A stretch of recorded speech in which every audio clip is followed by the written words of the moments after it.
What's up, guys, and welcome to this segment of Pinckney's Prospects. I'm Billy Pinckney, and today we're joined by Detroit Tigers prospect Zack Hess. Zack, thank you for coming on. Absolutely, Billy. Appreciate you having me. Now, you attended LSU. A ton of great players came out of there. To have the opportunity to play there and have that experience, what was that like? It was awesome, man. There's really no place like Louisiana. The state itself doesn't really have a ton of baseball. They have the AAA team around New Orleans, but there's no major league teams there. And outside of the Saints, it's pretty much everything centered around LSU, regardless of the sport, baseball, football, basketball. So, they take their baseball very seriously down there. They really get into it. So it was a lot of fun being in Baton Rouge for 3 years and getting to play in front of Tiger Nation. Now, you were drafted three times, first by the Yankees, then by the Braves, and later in the seventh round of the 2019 draft by the Tigers. There aren't a ton of guys who get that call three times. I'm sure they were all great, awesome moments for you, especially the last one by the Tigers. Yeah, man, for sure. No, the draft's a little bit of the whirlwind, for sure. So being able to go through it three times, definitely a roller coaster of emotions for sure. But couldn't be happier to be where I ended up. It's an awesome time to be a Detroit Tiger. We're kind of coming to the ends of a rebuild here, and there's a lot of young talent coming through the system. So we're thinking we're going to be pretty competitive here in the next few years. There's a lot of opportunity at the big league level. So excited to get to Detroit. Now, so far, you spent one season in pro ball with the Tigers organization. What were some adjustments that you had to make in order to be a successful pro athlete? Yeah, I think the big thing, man, is just, you go from playing a 56-game regular season schedule in college to, now you're playing every single day. The atmosphere is a little bit different in college. You're pretty much living and dying with every single game. It feels like there's a lot of motion that goes into it. Where in pro ball, you can't really have that mindset or you're going to get burnt out quick. So I would say just it's a little bit more of a business in pro ball, but it's a pretty cool environment for sure. It's fun being able to go out there every single day and, compete with your guys. So the schedule of it, and then that's probably the biggest thing that sticks out to me. Now, with this past season being canceled for you, what were some facets of your game that you were able to continue to develop and enhance? Yeah, man, this whole little COVID situation, I think, created a unique opportunity for guys. So you talk to pro guys in the off season, and everyone always is complaining that they don't have enough time to do what they want in an off season, whether that's spend more time in the weight room, building strength, trying to go through a velocity phase for a little bit longer, doing more pitch design work. So I think Corona kind of created a unique opportunity for a lot of guys to attack some of those deficits that maybe they wouldn't be able to have the time to address in a normal off season. So a big thing for me over COVID, the COVID break was, trying to add a curveball to the repertoire. So that was a big thing for me. I was pretty much doing live at bats twice a week for about 5 months or so back in my town of Virginia. So that was a big thing that I could do was, be able to practice that thing with like a consequence-free environment of, not being in, the pro ranks at the moment and kind of being wherever my assignment was going to be. I could just throw to some batters and continue to work on stuff and different counts and whatnot. So that was one thing for me. And then just getting bigger in the weight room, was able to kind of put on some mass this off season and kind of get my weight up to where I wanted it to be. So those were the two things that we really tried to hammer home during this little extended period of break away from baseball. Right. Now, you just mentioned that curveball that you're working on now. You also have a fastball, slider, and changeup. You want to talk about them and how far each of them are in their development? Yeah, so, fastball and slider pretty much my bread and butter for the most part. Fastballs and slider, I would say, are a little bit ahead of the changeup and the curveball. Kind of getting the spin efficiency up on the fastball was a little bit of another project that I was working on over quarantine, and we started to make some strides with that. Feel pretty good with those two pitches, but mainly wanted to work on the curveball as something that could backfoot a left-handed hitter.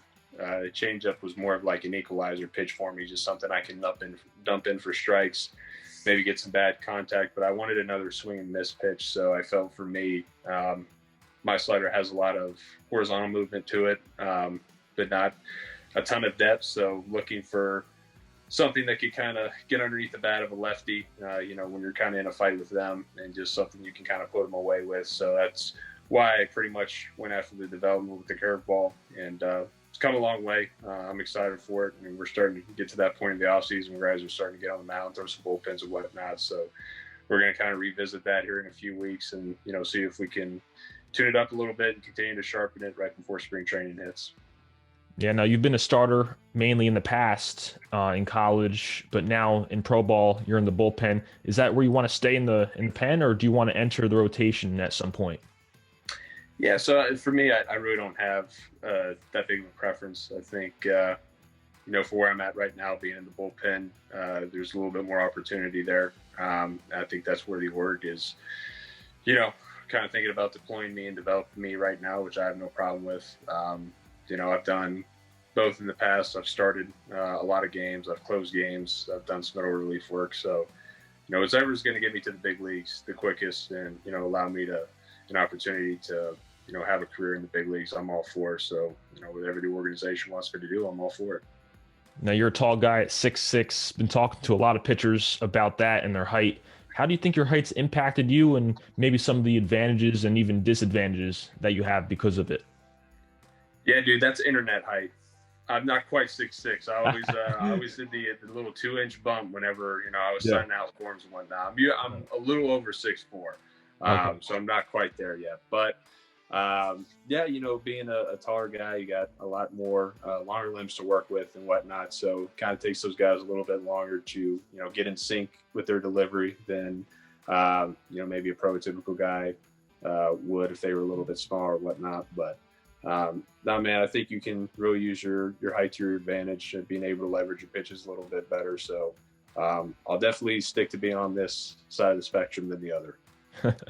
Now, you're currently also on the Tigers' top 30 prospect lists. As a player, do you pay attention to that, or are you mainly focused on letting your performance on the field take care of itself? Yeah, I mean, it's definitely nice to get, recognition for, your play and whatnot. But the big thing is, doing what you can to develop yourself as a player. No list is going to get you to the big leagues. You got to keep working, whether that's in the weight room or, playing catch, working on mechanical stuff or just trying to tweak your arsenal a little bit. You're always going to be working on something for as long as you play this game. So I'm trying to address my weaknesses and, try to get a little bit better every day and, just try to make myself the best product when it's time to get to Detroit. Throughout your baseball journey, who have been some of the figures who have influenced your game along the way? Well, one that kind of sticks out to me right away is Trevor Bauer. A little bit of a friend of mine and someone who has helped me in the past, whether it's with something mechanical or, whatever. He's kind of been a good resource for me. Brandon Mann, another lefty who got to the big leagues with the Texas Rangers a few years ago. Trained with those guys a little bit, driveline baseball, last off season while I was there and got to build a relationship with them. Obviously, we have a plethora of big league guys that always came through when I was at LSU. There's a lot of alumni that have made it to the big leagues, whether that's Aaron Nola, Kevin Gausman, Mikey Matuk. Anytime one of those guys was around the training room or whatnot, guys were always trying to pick their brain and, trying to get little tidbits of information, whether it's on something they could help on the field or maybe just like a little mental cue they could, help you off the field, just trying to soak up as much information as you can and, find little nuggets of wisdom wherever you can to try to make yourself a little bit better. You just mentioned about Bauer. Do you work on pitch design just like he does? Yeah, I do. With Edgertronic and Rapsodo starting to become, a more integral part of player development, that stuff's really useful and just kind of giving you something tangible to understand how your stuff's playing, what your strengths are as a pitcher, what your weaknesses are as a pitcher, what type of quadrants of the zone that you need to pitch at in order to maximize your effectiveness. So I think that stuff's great, man. I think it's stuff that, you really need to hone in on, whether it's in your bullpen sessions or, the portions of the off season where pitch design becomes a little bit more of a, an integral part of like your development and whatnot. And then, pay attention to that stuff, on the side. And then when it's time to get into a game, you don't have to think as much. For me, you feel like you did as much as you could to prepare yourself. So when it's time to go in the game and get guys out, you feel pretty confident that you've done everything you can to put yourself in the best possible in order to have success. Now, in a few sentences, how would you describe your game and yourself as a player? Few sentences. I think I'm a really good competitor. I feel like I can do that about as good as anybody. I'm gonna come at you with a big fastball and a power slider, and then just attack guys, man. That's kind of my thing. Is just try to go right after you. I don't try to play any games. I try to be aggressive in the zone, and not worry too much about who the hitter is. Just trust my stuff and go right after guys. Now, the last question I have for you today is what advice you would give to younger prospects, whether in high school or college, who might be going through that process of recruitment or getting drafted? Yeah, I mean, my only piece of advice would be go where you know you're going to get better. Don't pay too much attention to how big or small the school is. That may be a little hypocritical with me being an LSU guy, but at the end of the day, this thing's a marathon, and if your ultimate goal is to pitch in the big leagues and get in the pro ball, you got to find some place that's going to help you maximize your development as a player. And no matter how big or small that place is, if you have an opportunity to go there and you feel it's the right opportunity for you, then by all means go attack it and become the best baseball player you can. All right, Zach, I appreciate you coming on and enjoy the offseason. Absolutely, Billy. Appreciate it, man. All right, to all you guys watching, thanks for tuning in, and we'll see you next time here on Pinckney's Prospects.